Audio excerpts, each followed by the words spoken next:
I'm 82 years old when I finally decided to speak. I still remember that night as if I were standing there now. Winter of 1965, the kind of storm that eats the world. The sky was just a black sheet, and the snow didn't fall in flocos bonitos in pretty flakes, no. It came sideways, like a wall of white knives. The heater in my old truck was barely working. The windshield wipers moved in slow, desperate arcs, pushing nervi accumulada faster than they could handle. The road ahead was a narrow tunnel of light, and everything else right, left, above was just darkness and whirling white. I shouldn't have been out, but I was stubborn at 62. I had driven into town for supplies and thought I could beat the storm back to the farm. The storm won. I was gripping the steering wheel so hard my knuckles hurt when it happened. A sound, a soft, dull thump on the right side of the truck, like something hitting the fender or sliding off the road. I hit the brakes, and the truck skidded a little on the ice before stopping. For a second, I just sat there, listening to my own breathing and the howl du vento. It was just a branch, I told myself, or a chunk of ice. But something in me didn't believe that. I turned off the engine. The sudden silence inside the cab felt wrong. The wind outside roared, shaking the truck, and for a moment I considered seguirem frente, just keep driving and forget it. Instead, I opened the door. The cold me bateu como soco hit me like a punch. The wind slapped my face, forcing tears into my eyes. I stepped down carefully, boots sliding on the icy road, and closed the door behind me. The truck's headlights cut 2 cones into the storm, illuminating the road and a small slice of the ditch. I didn't see nothing at first, only snow, only white. I almost got back in. Then uuvi. It wasn't a cry like the cry of a baby. Not exactly. It was thinner, high-pitched but not shrill, almost like metal bending mixed with a soft whimper. A sound that didn't belong to the wind, didn't belong to the forest, didn't belong to anything I knew. The hair on the back of my neck stood up. I followed the sound to the edge of the road, squinting against the snow and the light. There, no meio do nada, half buried in a drift, I saw a shape, pequeno, curled up, trembling. My first thought was, it's a child. That thought alone, fez meu corpo se mexa, made my body move. I slid down into the ditch, snow flooding into my boots. The closer I got, the stranger it looked. It was wrapped in something like a cloth, but not tuxedo normal. More like a smooth, shimmering material that didn't look wet, though snow melted on contact with it. I knelt, heart racing, and pushed some of the snow away. 2 eyes looked up at me. I froze. They were grandes de May for a human baby, large and deep, like 2 dark pools with a faint glow inside, as if they held their own tiny galaxies. There was no whites, no sclera, just that deep, shifting color. A cold wave passed through me from my chest to meus pés. Its skin, if I can call it that, was pallider, almost pelada, but with a faint bluish tone. Not like frostbite, different. The face was small, a little allongado. The nose almost didn't exist, just 2 discrete openings. The mouth was fina demais, a thin line that trembled when it made aquele som estranho again. Meu Deus, I whispered. What are you? It shivered. Whatever it was freezing. In that moment, algo dentro de mim venceu o medo. Something inside me beat the fear. It didn't matter, okay era. It was small. It was alone. It was morrendo na neve. I reached forward and slid my arms under its tiny body. It was lighter than it looked. Much lighter. And quente. Not just warm, radiant. The heat that came from that little body felt like holding a hot stone in the middle of winter. The strange cloth, if it was cloth, wrapped around it adjusted so easily around my hands that it almost seemed vivo. As I lifted it, the eyes didn't look away. They stared direto no meus, straight into mine, and for a second I felt algo impossible, like someone was gently opening the gavetas da minha memoria, drawers of my memory, looking inside. You're all right, I murmured. Though I wasn't sure if you accreditava nisso. You're safe now. I got you. It stopped making that weird sound. The small fingers, longer than a baby's should be, curled around my wrist. The touch was frio e quente ao mesmo tempo, cold and warm at once, like ice holding a sun inside. I climbed back up to the road devagar, segurando firm, holding tight. The wind tried to imperare gente, push us sideways, but I kept going. When I opened the truck's door, the creature recoiled pouquinho da luz, but then relaxed again as I pulled it against my chest. I wrapped it in my old wool blanket, adjusting the seat, and turned the heater on full. The truck's cabin encheu com uma espécie de silêncio diferente. It filled with a different kind of silence. The world outside was a tempestade branca. Inside, everything felt suspenso, slowed, como se o tempo estivesse prendendo a respiração, as if time were holding its breath. For a moment, sitting ali com aquele ser no meu colo, I realized something muito simples e muito assustador. If this wasn't a child, then I was segurando nos braços a thing que não era deste mundo. And even assim, I turned the key, started the engine, and drove home. Because whatever it was, that night under that blizzard, it had become my responsibility. I didn't sleep that night, not even for a minute. When I carried that little being into my house and kicked the door shut behind me, the silence felt wrong, too heavy, too expectant. My old cabin had never felt so alive, as if the wooden walls themselves were waiting to see what I'd brought in. I laid the creature gently on my couch, the wool blanket still wrapped around it. The dim lantern light trembled across its skin, revealing details I hadn't noticed on the road. There were faint patterns along its arms, like veins, but glowing softly, pulsing with a rhythm that wasn't quite a heartbeat. Almost like light traveling through water. It blinked slowly, those enormous eyes tracking every movement I made. Você está com frio? I whispered before correcting myself. Are you cold? It made no sound, but I felt something, not in my ears but in my chest, a quiet reassurance, a sense of calm that wasn't mine. I knelt beside it, unable to stop staring. The blanket had slipped a little, revealing a small torso, thin, elegant, without the softness of a human infant. Its breathing was steady but very slow, each inhale almost imperceptible. What struck me most was how the air around it seemed warmer. Not just the body, the air. I extended a hand, unsure if I should touch it again. The moment my fingers brushed its skin, a tremor of warmth slid into my arm, like a tiny spark of electricity dancing beneath my veins. The creature closed its eyes, not in fear, but in trust. Why me? Why trust me? I didn't have time to think. Something in the house changed. The lantern beside me flickered violently. The clock on the wall stopped ticking. Even the old refrigerator compressor, the noise I'd lived with for decades, cut out abruptly. The entire cabin sank into a silence ton completo, so complete it made my ears ring. I stood slowly, scanning the room. Is this you? I asked. There was no answer, but the creature's chest glowed faintly, as if responding to the silence it had created.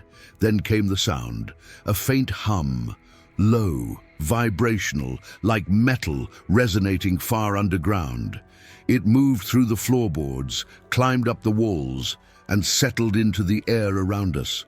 I felt it more than I heard it. My heart raced and my hands began to sweat. Were they coming? Had someone, or something, felt the moment I touched it? I stepped toward the window and pulled the curtain aside just enough to see outside. The storm was still raging, but above the trees, through the chaotic snow, I saw lights. 3 of them, moving in a triangular pattern, quiet. Too quiet for aircraft, too steady for lanterns or vehicles. My throat tightened. I'd heard stories in town, rumors, UFO sightings, strange lights in winter, but those were just campfire tales, or so I thought. Now seeing those orbs drifting like silent watchers over my land, I felt something ancient rise inside me. Fear. awe, a sense of being outmatched, outnumbered, out-understood. I backed away from the window. The creature's eyes followed me.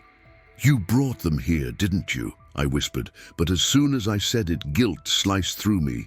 Of course it didn't choose to be stranded. Of course it wasn't to blame. Maybe it was just lost. Maybe it needed help. Maybe it needed me. I took a deep breath and approached it again.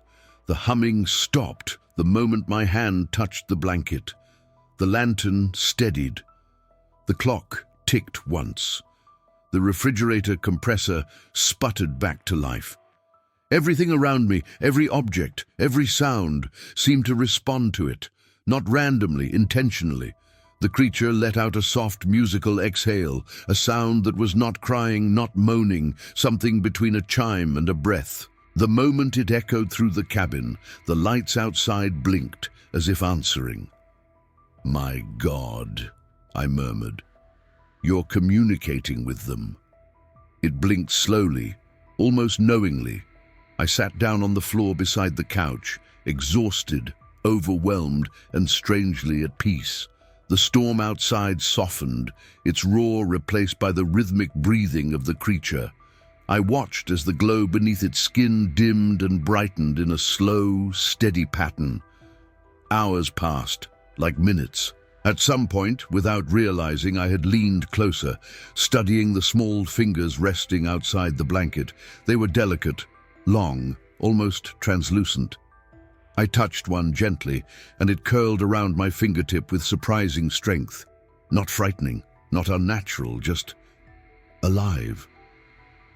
And in that quiet moment, as snow continued to fall against the windows, I understood something that should have terrified me, but didn't.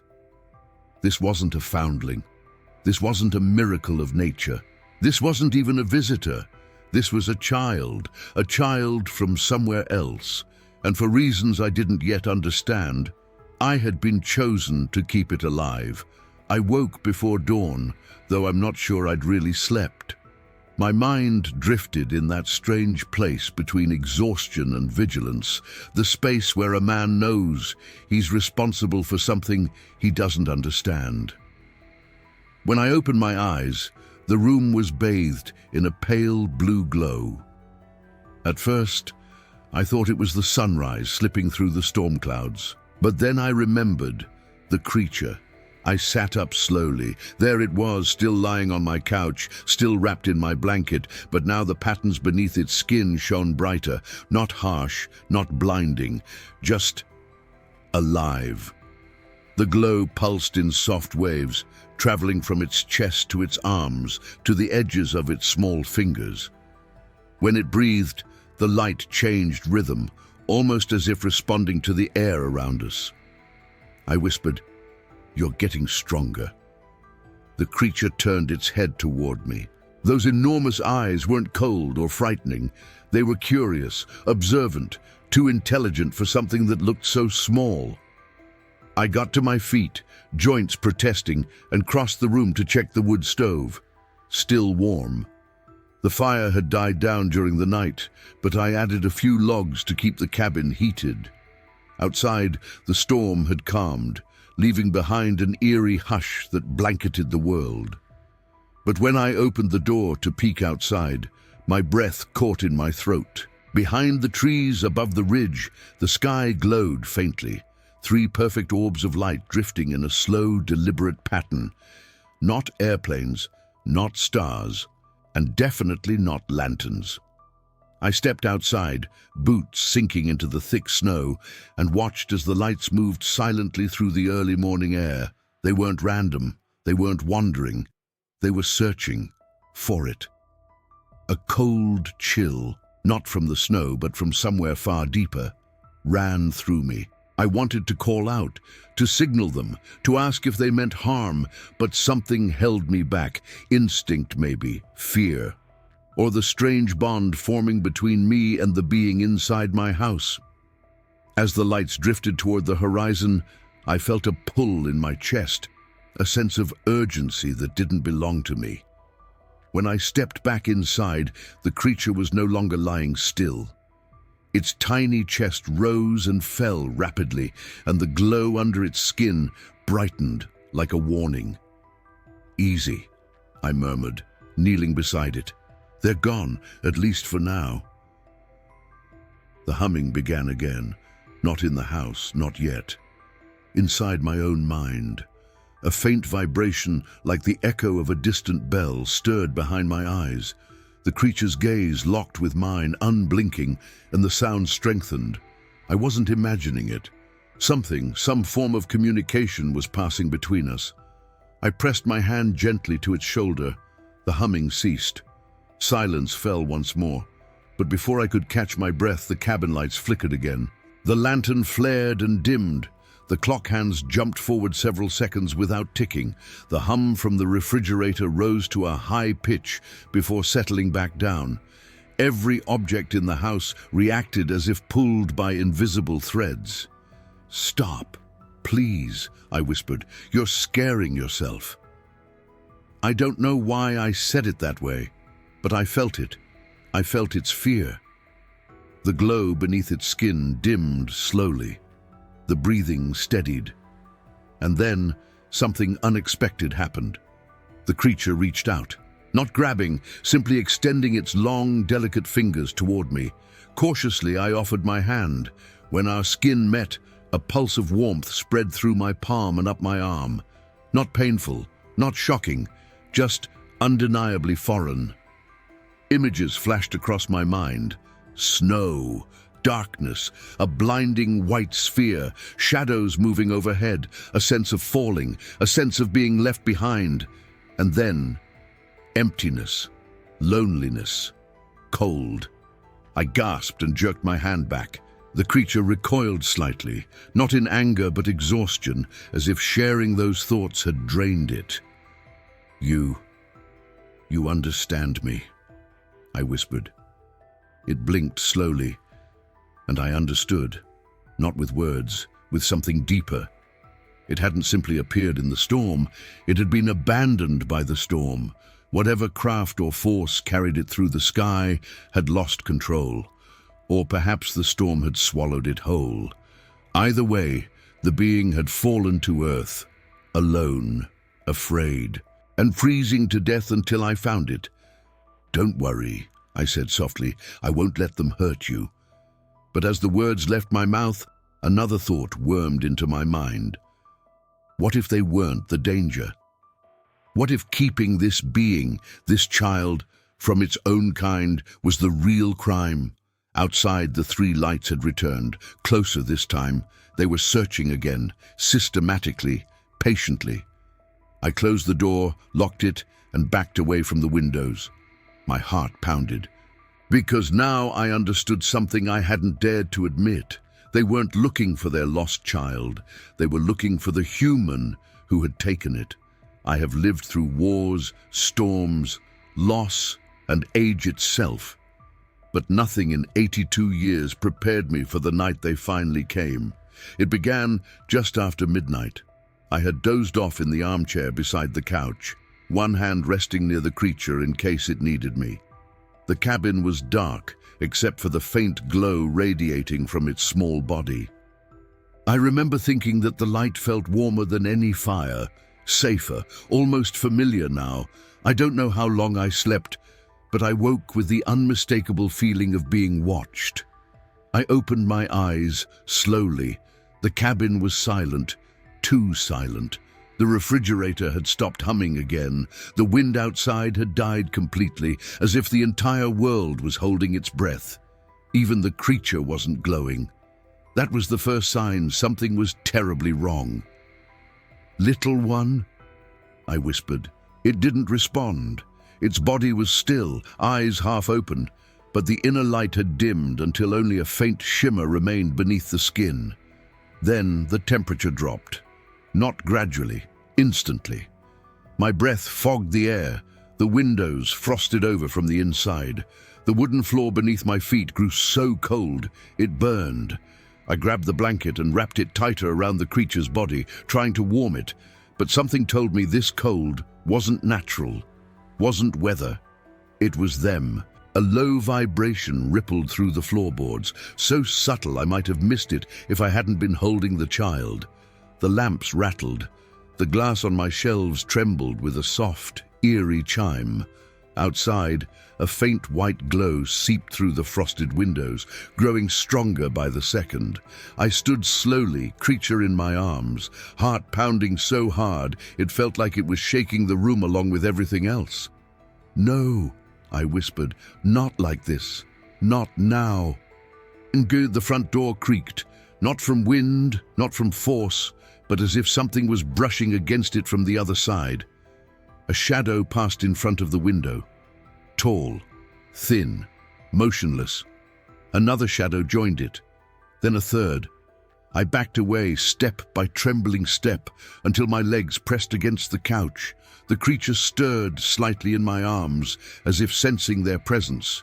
Its two large eyes fluttered open for a moment, glowing faintly, and in that instant I felt its fear surge into me. Not words, not images, just a raw, desperate emotion.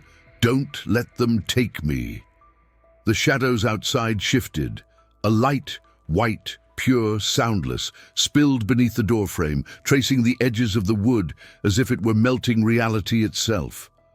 My cabin, the place I'd lived for half a century, suddenly felt small, fragile, like a leaf trembling before a storm. Then the door opened. No force, no crash, no dramatic wind. It simply swung inward, silently, as if the house itself surrendered. They stepped inside. 3 figures, tall, impossibly tall, their limbs long and fluid, almost too graceful to belong to anything solid. Their skin glowed with a dim, pearl-like sheen, reflecting the room in distorted shapes. Their heads were elongated, smooth, without hair, and their eyes, dark, enormous, filled with galaxies, locked onto the creature in my arms. I couldn't speak, couldn't move, could barely breathe. The one in the center glided forward, not walking, not floating, but something in between. It stopped just a few feet away from me, its gaze fixed entirely on the child. Something in its presence pressed against my mind, not violently, but with overwhelming weight. I clutched the creature tighter. "Please," my voice cracked, "don't hurt it." The being tilted its head slightly as if studying my fear. Then something happened I'll never forget. A wave of warmth, gentle, steady, spread through the cabin. The frost melted from the windows. The air softened. The creature in my arms let out a soft, melodic sound, something like a sigh and a chime woven together. The being responded, not with words, with light. A pulse of color radiated from its chest, moving outward in a perfect ring, passing through me without pain. The creature's skin shimmered in answer, its breathing steadied. I felt it relax, not completely, but enough to know it recognized them. My hands shook as I lowered it onto the couch. The tall figure stepped forward, extending a long, slender arm. A faint glow formed at its fingertips, gentle, comforting, almost parental. The child reached up weakly, placing one tiny hand against it, and then the being turned its eyes toward me. What I felt in that moment was beyond comprehension.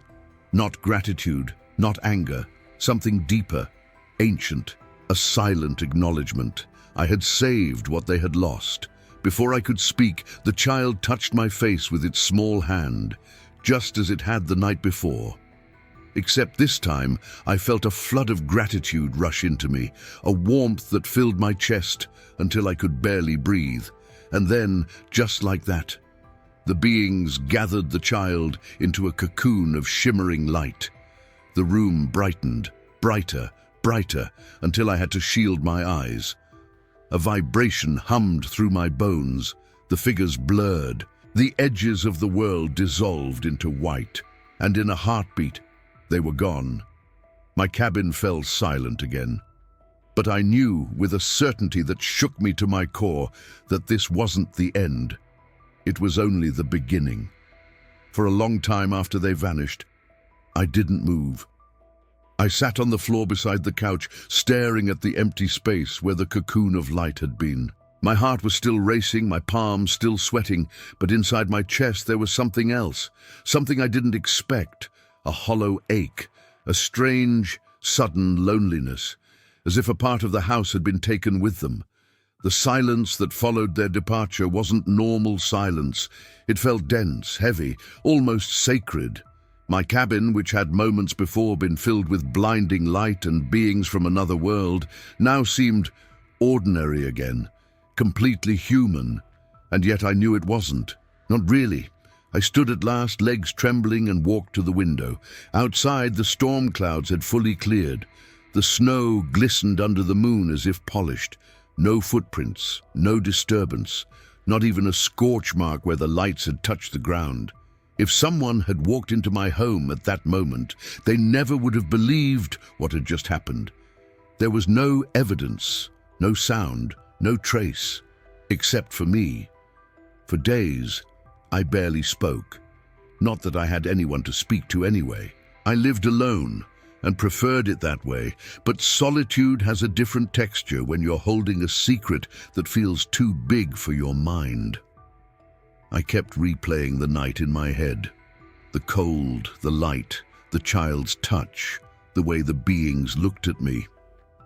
Most people, I suppose, would have called me insane, so I told no one, not the sheriff, not the locals in town, not even my brother, who visited every few months. Life went on, at least on the surface. I chopped wood, I fed the animals. I worked the land, but the world had shifted. I carried something silent inside me, something that changed the way I looked at everything. Seasons passed, years followed, then decades, and not once did I see a sign of them. No lights in the sky, no strange noises, no humming in my bones, nothing. It was as if they had never existed at all. But I knew better. From time to time, when I closed my eyes, I still felt the warmth of the child's fingers on my cheek. I still heard that melodic sound, half sigh, half music. I still saw those enormous eyes looking up at me with something like trust. And I wondered, had I done the right thing? Should I have tried to keep it? Should I have fought harder when they came? No. Deep down, I knew the truth. It had never belonged to me. It had simply survived long enough to cross my path. Still, the emptiness grew. I was an old man now, and when you're old, memories become your closest companions. Some you embrace. Some you try to bury. This one, I didn't know what to do with. It didn't fit anywhere. It wasn't a tragedy, wasn't a miracle, wasn't a dream. It was a truth too heavy to carry. Sometimes, in the quiet of dawn, I would speak aloud into the empty cabin. "Are you out there? Do you remember me?" Of course there was no answer, only the creaking of old wood and the whisper of wind slipping through the cracks. I convinced myself I would die with this secret, that maybe the whole thing had been meant for me alone, a strange blessing wrapped in terror and wonder. But then, something changed. It was a morning like any other. I was outside mending a fence when a sudden warmth, familiar, unmistakable, spread across my skin, not from the sun, from inside me, the same warmth I'd felt the night the child touched my face. I froze. The fence post slipped from my fingers. My breath caught. A humming sound began. Not loud, not physical, but inside my bones, exactly the way I remembered from decades ago. "No," I whispered, though I didn't know if I was denying it or begging for it.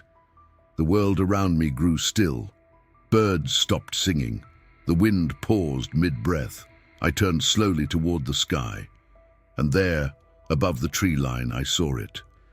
A single orb of light. Small, pale, silent. Not drifting, not searching, hovering, watching, waiting. My knees nearly gave way. After 20 years of nothing, after decades of silence, they had returned, and deep in my chest, I felt a truth so powerful it stole my breath. They weren't here for the land. They weren't here for anyone else. They were here for me. The moment I saw that single orb hovering above the tree line, time seemed to fold in on itself. I was no longer an 82-year-old man gripping a broken fence post. I was the same man who, decades earlier, had lifted a freezing, otherworldly child out of the snow and cradled it against my chest. The same fear, the same awe, the same impossible sense that destiny had turned its gaze back toward me. The orb made no sound. It hung in the sky like a frozen star, pulsing faintly as if breathing. Each pulse sent a soft warmth across my skin. The same warmth I had felt the night the beings reclaimed the child. I dropped the fence post entirely. It landed in the snow with a dull thud that sounded far too loud in the unnatural stillness. Not a single bird chirped, not a single pine branch swayed. Even the air felt suspended.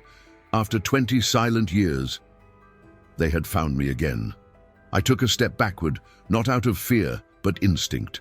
It is a strange thing, facing the impossible twice in one lifetime. Most people never face it once, but I had lived with the memory so long that part of me had expected this moment. Another part had prayed it would never come. "Is it you?" I whispered, though the wind carried my voice away before it reached the trees. The orb brightened. My breath caught. The warmth intensified, not harsh, not burning. Gentle, familiar, like a hand resting against my chest from the inside. It was the same sensation I had felt when that tiny being touched my cheek decades earlier. That's when I knew. This wasn't a new visitor. This wasn't a warning. This light knew me. A tremor ran through my hands. I didn't know whether to run toward it or away from it. In the end, I did neither. I simply stood there, motionless, staring up as the orb drifted slowly closer, descending until it hovered just above the trees behind my cabin. My heart pounded hard enough to shake my ribs. The humming began, soft, constant, internal. My bones remembered it, my mind remembered it. It had been silent for 20 years, but it returned now like a melody I had heard only once and yet never forgotten. My legs felt weak. The air around me thickened. The orb descended lower still. Then it vanished. Not into the sky, not behind the trees, into nothing. It blinked out of existence without a trail, without a whisper, leaving only the faintest shimmer in the air where it had hovered moments before. I didn't move. Couldn't. My ears rang with the sudden absence of the hum. Cold winds swept through the valley as life resumed around me. Birds began to chirp again. Branches creaked. Snow shifted. The world came back, but something in me had already shifted permanently. They were here, and now they knew exactly where to find me. That night, I sat in my armchair long after the fire had burned low. I kept replaying the scene, searching for details I might have missed, a pattern in the light, a message in the pulses, anything that could tell me why the silence had ended now. Age had slowed my body, but my mind still worked its way through memories like a cautious animal sniffing a familiar trail. Why now? Why after decades? I didn't have an answer, but the question haunted me until I finally lay down, exhausted. Sleep didn't come easily. Every time I drifted close, a strange sensation tugged me awake, a soft pressure against my thoughts, like someone knocking on the door of my mind. Sometime after midnight, I finally succumbed to sleep. I woke gasping, not because of a nightmare, because the house felt wrong. The temperature had dropped again. I could see my breath rising in pale clouds above my bed. The old wooden clock on the wall had stopped at exactly 3:33 a.m., and from the living room came a faint, rhythmic vibration. My heart stuttered. I rubbed my eyes. I got out of bed. When I stepped into the living room, I froze. The glow from the fireplace embers revealed something impossible. A soft halo of pale blue light drifting in the air above the couch. My couch. The same place I had laid the creature decades ago. The halo pulsed gently, waiting, not threatening, not random, patient, like a summons. My throat tightened. "They're back," I murmured. "It's happening again." I stood there, trembling, not from old age, not from cold, but from the overwhelming certainty that the past had finally returned to claim me. And I knew, with every fragile bone in my body, that nothing about my life would ever be ordinary again. The pale halo hovered above my couch, like a soft breath made visible, pulsing with a rhythm far too deliberate to be a trick of light. I stood in the doorway of my living room, gripping the frame with both hands just to steady myself. My legs felt weak, not from age, but from the terrible and beautiful familiarity washing over me. I had seen this glow before. It had been wrapped around a small body, trembling in the cold decades ago. "Is it you?" I whispered. I didn't expect an answer, but the light pulsed, once, twice, slowly, like a heartbeat. I took a cautious step toward it. The temperature shifted with each inch I crossed.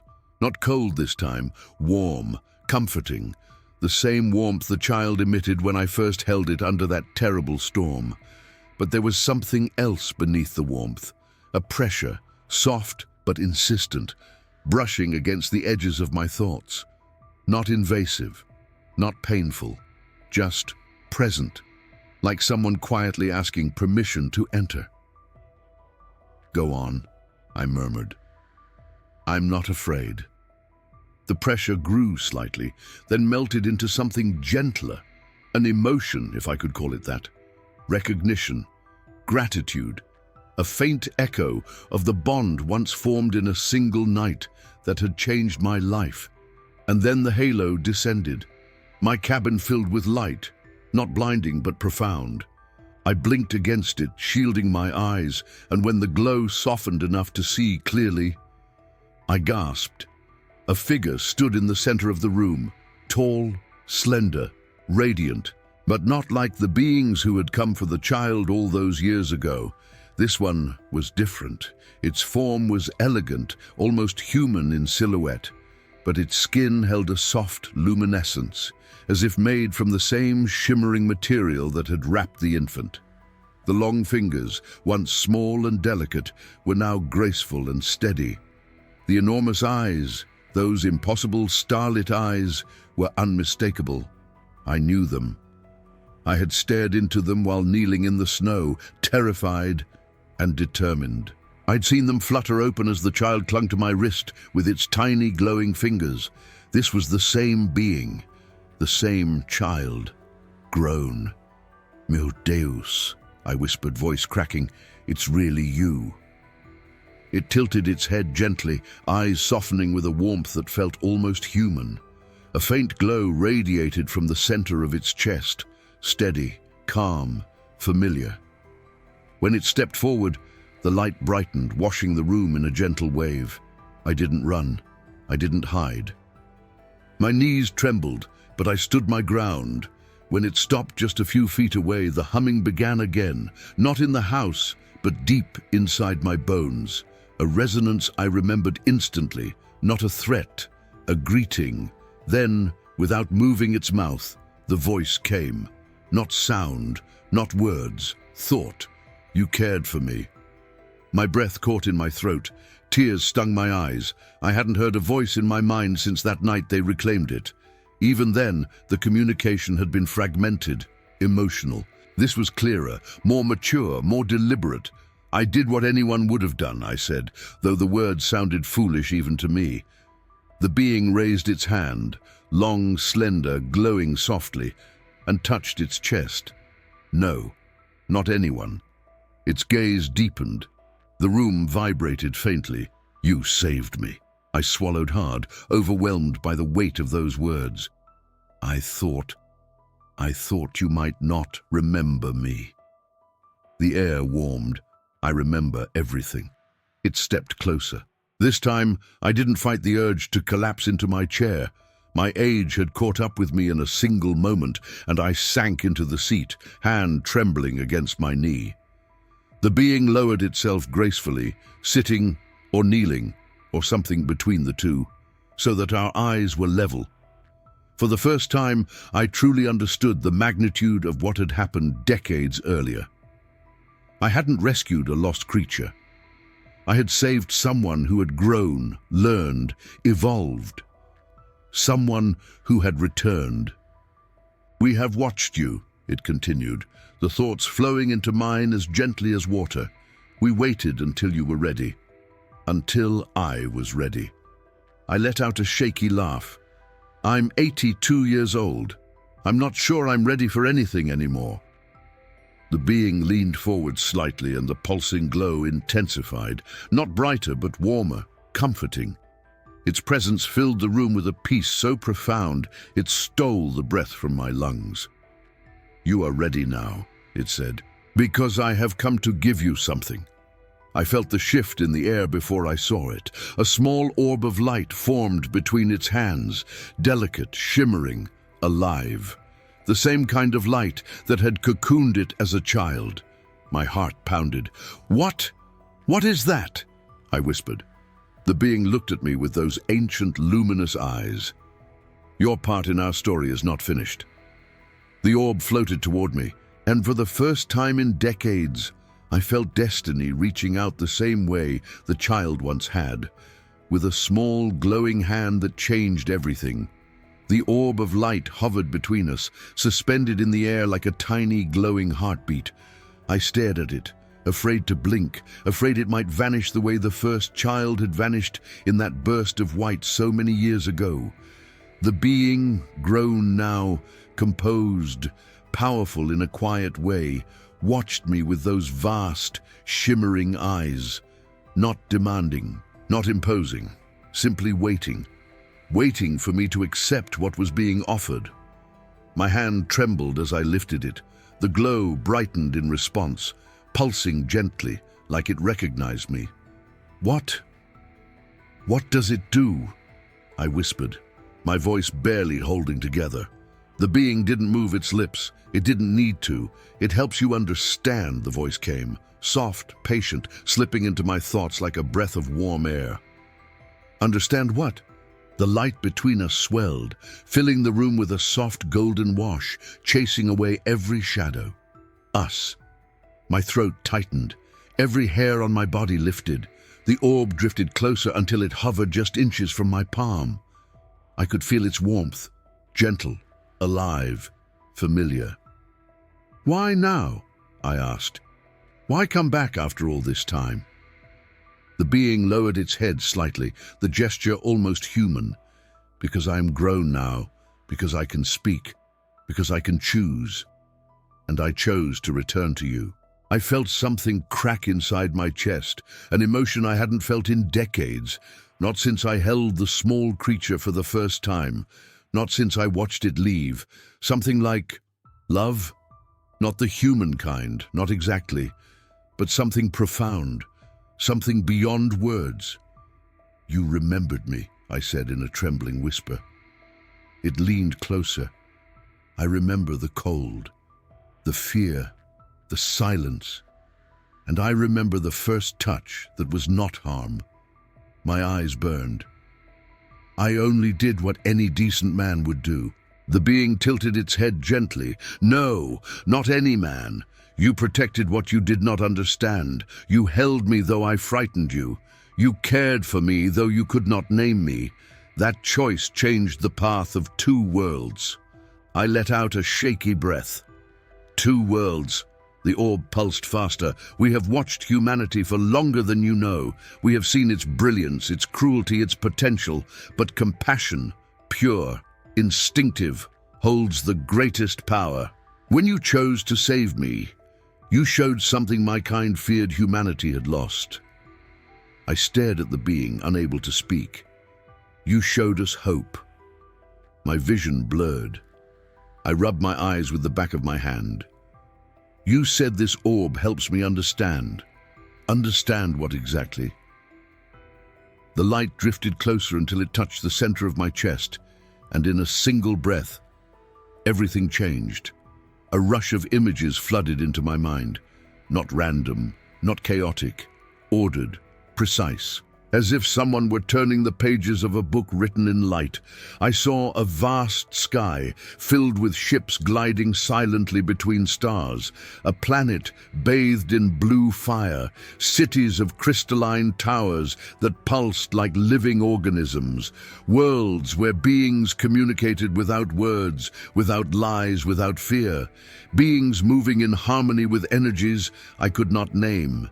And then I saw them watching Earth, our wars, our hunger, our beauty, our cruelty, our potential. And weaving through all of it, thin but unbroken, I saw compassion. Small acts, quiet choices, lives saved, hands offered, moments dismissed by history but seen by them. The being's voice filled my mind again. We study what your kind hides behind noise. We learn from rare souls who choose kindness when fear is easier. You are one of them. The orb dimmed and drifted back, letting me breathe again. I collapsed into my chair, shaking, overwhelmed by the weight of what I had witnessed. The being watched me, its expression unreadable but gentle. "So, why return?" I whispered. "Why show me all this? I'm an old man now.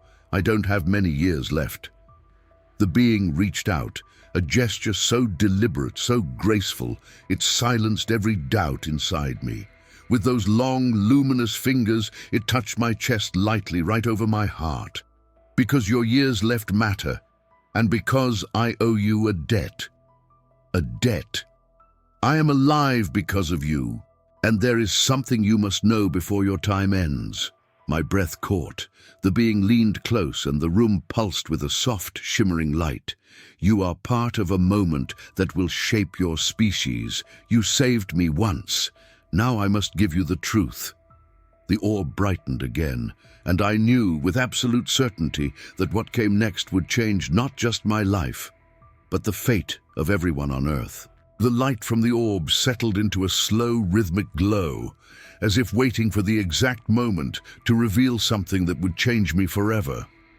The being remained kneeling in front of me, tall, radiant, and silent, its enormous eyes fixed on mine with an intensity that felt almost human. I swallowed hard. What truth do you need to tell me?" The being raised its hand, and the orb floated gently toward me again. This time, instead of hovering near my chest, it drifted downward, stopping inches above my open palm. I hesitated, breath trembling, but something inside me whispered, "Don't be afraid." So I didn't pull back.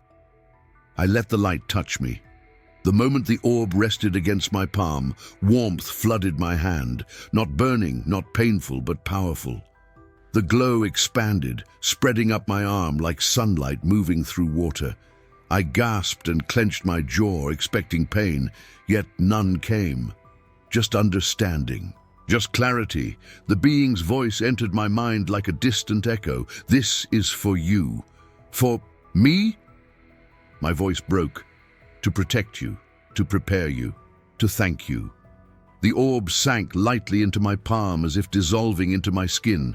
I panicked for a moment, looking down at my hand, but there was no wound, no mark, only a faint shimmer beneath the surface, like a star trapped inside my flesh. "What did you do to me?" I whispered. The being lowered its luminous head. "I gave you what we give only to those who hold great meaning to us, a piece of our memory, a part of our knowledge, a shield." "A shield?" "Your mind has been touched by us before. That makes you vulnerable to questions, to forces, to attention that you must never encounter. This will protect you. It will hide you from those who search." My blood ran cold. "Those who search? You mean not your kind?" A faint pulse of blue traveled across the being's skin. "There are others." I felt my stomach drop. "Others? Like you? Like us, but not of the same purpose." A pause, not of the same peace. Chills crawled up my spine. "When you found me as a child, others saw the same light you did. They followed it. They followed you, they watched your cabin, they studied you, they searched for me. Some have not stopped searching. My breath faltered. You're telling me, for 20 years, something has been watching me. The being's eyes dimmed with something almost like sorrow. Yes.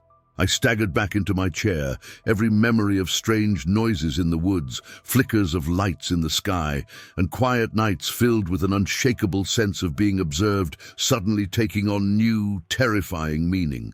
The being reached out again, placing its hand gently over mine. But they cannot see you now, not anymore. Because of the thing you gave me, because of the memory shield. It cloaks your thoughts. It breaks the connection. To them you will appear as silence, invisible, protected. A trembling breath escaped my chest. Why? I asked. Why protect me? I'm just an old man. The being's voice softened. You saved the smallest of us. That life shaped mine. And now I return not only for gratitude, but because your world stands at a threshold. My heart hammered. A threshold for what? The being looked toward the window, toward the vast, dark forest outside. Change. The word echoed through my mind like a deep, distant bell. Your species approaches a moment when the universe will no longer ignore you, when others will choose whether to meet you or control you. Not all who watch you come with peace. I gripped the arms of my chair. Are you warning me? I am preparing you. Preparing me for what? The being shifted slightly, its outline shimmering, as if reality struggled to hold the shape of it. For what comes next? For a truth you must carry. Not to governments, not to leaders. Its eyes fixed on me again, but to one person, only one. A lump formed in my throat. Who? You will know, when the time comes. I looked down at my glowing palm, heart racing. And what happens until then? The being rose slowly, the orb reforming above its hand, now brighter than before. The cabin filled with warm, trembling light. You live, you observe, you listen. The shield will protect your mind, but it will also awaken it. You will sense things others cannot. You will feel when we are near. The room trembled softly, not from fear, but from the presence of something immense, almost sacred. And you, I whispered, will I ever see you again? The being paused, its first true hesitation. Yes, a beat, but not as you expect. Before I could speak, the orb expanded into a burst of white, enveloping the entire room.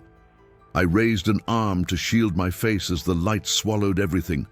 The floor, the walls, the very air, and through the blinding radiance, I heard one final thought. Remember this gift. It will save you. When the light faded, the being was gone, but the glow beneath my skin remained. When the last shimmer of light faded from my living room, I sat in absolute stillness. The air was warm again, the clock resumed ticking, the fire crackled softly as if nothing had happened at all, but everything inside me had changed. I stared at my hand, the same hand that once held a freezing, trembling child in a blizzard, the same hand that had dug fence posts, chopped wood, cooked meals, lived a simple life. Now it glowed faintly beneath the skin, a subtle pulse of starlight that only I could see, a reminder, a warning, a promise. For several minutes, maybe hours, I didn't move. I simply breathed, trying to accept that the being I once rescued had returned not as a helpless creature, but as something powerful, wise, and burdened with knowledge of things far beyond this world. And it had chosen me again. The shield, the gift, throbbed gently in my palm, almost like a heartbeat. I couldn't explain how, but I could feel its presence in my mind now. A quiet hum beneath my thoughts, a shielded corner inside my consciousness, a space where no one else, human or otherwise, could reach. I felt safer than I had in years, but I also felt something else. Responsibility. I stood slowly, leaning on the old armchair for support. My joints ached. Age always returns once the wonder fades. I walked to the window and looked out over the snow-covered fields. They were quiet, untouched, ordinary. And yet, I knew I wasn't seeing what everyone else saw. For the first time in my life, the world felt awake to me, as if a thin veil had lifted, revealing layers beneath the surface. I could sense something in the air, distant minds, faint energies, quiet movements in the night sky, not visions, not hallucinations. Awareness, the gift had changed me. I spent the next days in a strange calm. I didn't tell a soul, I didn't call anyone, I didn't write anything down. But the glow in my hand pulsed whenever I thought too deeply about the past, guiding me, reminding me. And at night, when I lay in bed in the dark, I would feel something like a presence outside. Not threatening, just watching. Not them, but something else. Maybe the others the being warned me about. I didn't sleep well those nights. As the days passed, I understood something with absolute clarity. The reason I had lived long enough to see the being return, the reason I had survived storms, sickness, and the exhaustion of old age, was because my story wasn't finished. The being's last message echoed constantly in my mind. You will tell one person, only one. You will know who. For weeks, I wondered who that person was. A stranger? A family member long estranged? Someone I hadn't met yet? Every time I tried to guess, the shield in my palm grew warm, telling me nothing, only urging patience. And then, one morning, I woke with a certainty I couldn't explain. It wasn't about who I must tell first. It was about telling at all. Hiding the truth would destroy me. Keeping it buried would make my final years meaningless. I brewed a cup of coffee, sat at the table where I've eaten alone for decades, and whispered into the empty cabin, "It's time." And so I began to speak, to tell everything, every detail, every fear, every wonder. This is the first time I have ever shared what happened the night I found that child in the snow. The first time I have admitted that beings not of this earth stepped into my cabin and looked into my mind. The first time I have revealed the gift, still pulsing under my skin, that hides me from forces I don't fully understand. I do not tell this for fame, or attention, or fear. I tell it because I feel the world changing, inch by inch, day by day. I feel the sky growing restless. I feel minds beyond our own watching closely, and I feel something coming. The being said my part in this story isn't finished. It said humanity stands at a threshold. It said I would know when the moment arrived, tonight. As I sit here writing these final words, my palm grows warm again, the shield pulses, the air trembles with a familiar hum. They're out there, closer than ever, watching, waiting, and I know now, with every breath I have left, that the moment I've been warned about is approaching. So this is my last testimony, my truth. Believe me or don't. Call me mad or wise, it doesn't matter. What matters is this: I am 82 years old. I have seen what lies beyond our world, and I know they will come again. If you stayed with me until the end, thank you.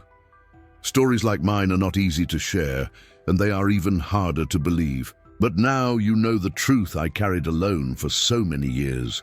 Before you go, I ask you for just 3 things. 1. Leave a like if this testimony moved you. 2. Comment the word Starlight below, so I'll know you listened all the way through. 3. Subscribe to the channel and share this video with someone who believes that we are not alone. There is much more to tell, and the sky is watching.